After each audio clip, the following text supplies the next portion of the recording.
कभी कभी तुलनात्मक रूप से औरों से कहीं ज़्यादा नैतिक, पवित्र, ईमानदार जीवन व्यतीत करते हुए भी हमें अपने जीवन में कई सारे कष्टों और कठिनाइयों का सामना करना पड़ जाता है।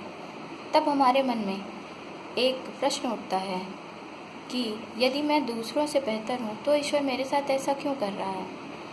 इस प्रश्न का उत्तर मैं आपको रामचरितमानस में वर्णित एक प्रसंग की व्याख्या के साथ देना चाहूँगी। एक बार श्री नारद भगवान को इस बात का गर्व हो गया कि उन्होंने कामदेव पर विजय प्राप्त कर ली है और अब वो शिव के समतुल्य हो चुके हैं। जब इस घटनाक्रम के बारे में श्री हरि विष्णु को पता चला तो उन्हें लगा कि उन्हें अपने प्रिय भक्त नारद के इस भ्रम को और इस अभिमान को दूर करना चाहिए। इसी उद्देश्य से श्री हरि ने अपनी माया से एक राज्य का निर्माण किया। उन्हीं की माया से प्रेरित होकर नारद जी उस राज्य में पहुँचे। वहाँ जाकर उन्होंने वहाँ के राजा की कन्या के रूप की चर्चा सुनी और उसके स्वयंवर के बारे में भी चर्चाएं सुनी। उत्सुक होकर वो राजा के दरबार में पहुँचे। वहाँ राजकुमारी को देखते ही उनके मन में मोह उत्पन्न हो गया। उसे पाने की लालसा जागी। इस लालसा को पूरा करने के लिए उन्होंने श्रीहरि का स्मरण किया। श्रीहरि अपने भक्त की आवाज़ सुनकर तुरंत आए। श्रीहरि से नारद जी ने विनती की कि वो उन्हें अपना रूप प्रदान करें ताकि वह सुंदर राजकुमारी उन्हीं का वरण कर सके। नारद जी की ये इच्छा जानकर श्रीहरि ने कहा कि मैं वो सब करूँगा जो तुम्हारे लिए उचित है। माया मोह में फंसे नारद जी ईश्वर के कथनों का सही तात्पर्य समझ न पाए और उन्हें लगा कि अब वो श्रीहरि जैसे रूप वाले हो गए हैं और वो जाकर स्वयंवर में शामिल हो जाते हैं और बार बार इस क्षण के लिए प्रतीक्षा कर रहे होते हैं कि कब राजकुमारी उनके गले में वरमाला डालें। किंतु ऐसा नहीं होता है। उस स्वयंवर में श्रीहरि स्वयं एक राजा का रूप धारण करके आए होते हैं और वो राजकुमारी श्री लक्ष्मी का स्वरूप होती हैं।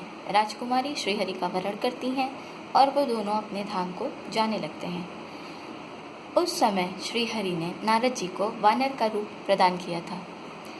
जैसे ही इस बात का भान नारद जी को हुआ, वो अति क्रोध से व्याकुल होकर श्रीहरि के पास जाते हैं और उन्हें श्राप दे डालते हैं कि जिस तरह मैं अभी स्त्री वियोग से व्याकुल हूँ, वही स्त्री वियोग आपको भी सहना होगा और जिस रूप को धर के आपने मुझे ये स्त्री वियोग दिया है, आपको भी उसी रूप में ये स्त्री वियोग सहना होगा और जो आपने मुझे ये वानर का रूप दिया है, यही रूप आपका उद्धार करेगा।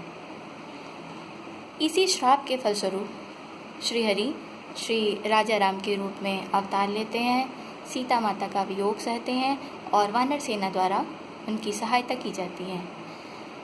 जब नारद जी को इस बात का भान होता है कि श्रीहरि ने मुझे अभिमान से मुक्त करने के लिए, गर्व से मुक्त करने के लिए, माया मोह से मुक्त करने के लिए ये पूरी माया रची थी, तो वह श्रीहरि को जा करके दंडवत प्रणाम करते हैं, उनके चरणों में बार बार नमन करते हैं और अपनी भूल के लिए क्षमा प्रार्थी होते हैं। तो इस कहानी से हमें ये पता चलता है कि जब ईश्वर को लगता है कि मेरा कोई प्रिय भक्त जिसके अंदर ये अभिमान आ रहा है कि मैं दूसरों से बेहतर हूँ, मैं औरों से अलग हूँ, या वो किसी और प्रकार के विकारों से ग्रसित होने लगता है, किसी प्रकार के अभिमान और माया मोह में फंसने लगता है, तो प्रभु तुरंत हमारा गर्व तोड़ने के लिए हमारे जीवन में छोटी मोटी परेशानियाँ लाते रहते हैं। क्योंकि घिसा जाता है हीरे को और चमकाया जाता है सोने को। कोयले पे और फालतू के कचरों पे कोई समय व्यर्थ नहीं करता। तो ईश्वर आपको तराश रहा है, उसकी मनसा पे शंका मत कीजिए। वो जो भी करता है हमारे भले के लिए करता है। कहते हैं कि अगर आपके मन का हो तो अच्छा और आपके मन का ना हो तो ज़्यादा अच्छा, क्योंकि वो श्री हरि के मन की इच्छा होती है और वो हमारे लिए जो भी सोचते हैं वो हमसे बेहतर ही सोचते हैं। तो प्रभु की इच्छा पर शंका ना करते हुए, उनके हर आदेश हर आज्ञा का पालन करते हुए उनकी भक्ति में रमे रहिए। इसी के साथ नमस्कार, आपका दिन शुभ हो।